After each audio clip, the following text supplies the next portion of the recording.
talk about water changes in this video and how I do water changes on the 5.5 top fin tank. This is going to be a good example because I'm actually in the middle of a brown diatom and green algae bloom as part of the new tank process. So I kind of wanted to walk through what I do to do the cleanup and water change. So the first thing I'll do, I'm not going to do it while I film. I'm going to pause and then take some more footage afterwards. But the first thing I do is clean the sides of the tank and scrape along the sand line, just to get some of the brown diatoms into the water column. That'll then get sucked up by the vacuum, hopefully, as I vacuum the gravel. I don't know. I don't really know if that's the way to do it or not, but it makes sense to me. Get the diatoms off the glass and then take the water out versus take the water out and then scrub the glass. If anybody has different opinions or ideas about that, let me know in the comments. So yeah, I'll clean the glass. I use the standard vacuum. This is a medium-sized vacuum that you can get at like PetSmart or whatever to siphon out the water and clean the gravel. I'll move the rocks around a little bit just to get at parts of the glass and parts of the gravel. And try not to, I try not to mess with the corals too much. It's pretty easy right now because I don't have a lot of corals in there. It's just the zoanthids and the green star polyps. So I use the vacuum. I siphon out into this bucket here that I keep on a stool so I can control water flow. Because if I drop it all the way down to the ground, the water just comes out too quick and I don't get a chance to vacuum everywhere that I want to vacuum. Learned that through a couple of trial and errors. Clean the gravel, get the water out of there. I prepped about 1.5 gallons because of the bloom.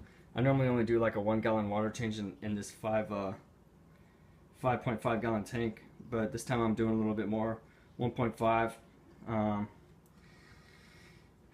Just trying to keep the tank clean and the bloom in control.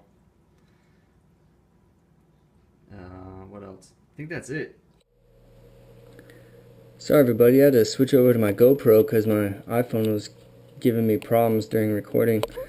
Anyways, this is the tank after maintenance is complete. Got the algae and the diatoms off the glass. And one thing I forgot to mention that I'm going to try to do during each maintenance cycle is in the filter, I replaced the filter floss in there. You can see it sitting on top.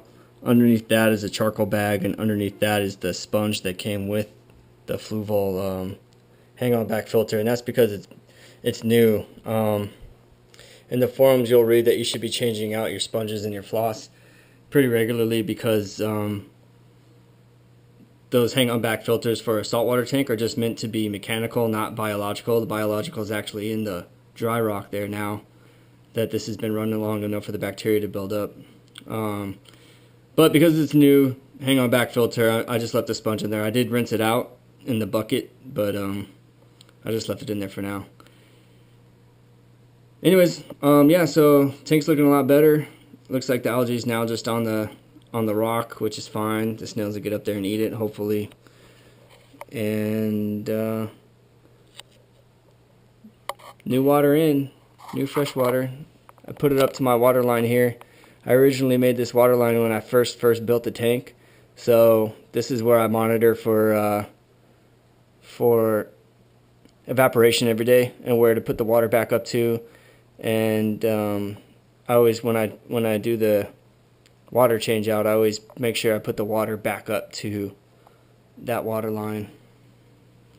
And I haven't had any problem with just tracking that water line and keeping my salinity around 1.026. It's been pretty easy to do it that way.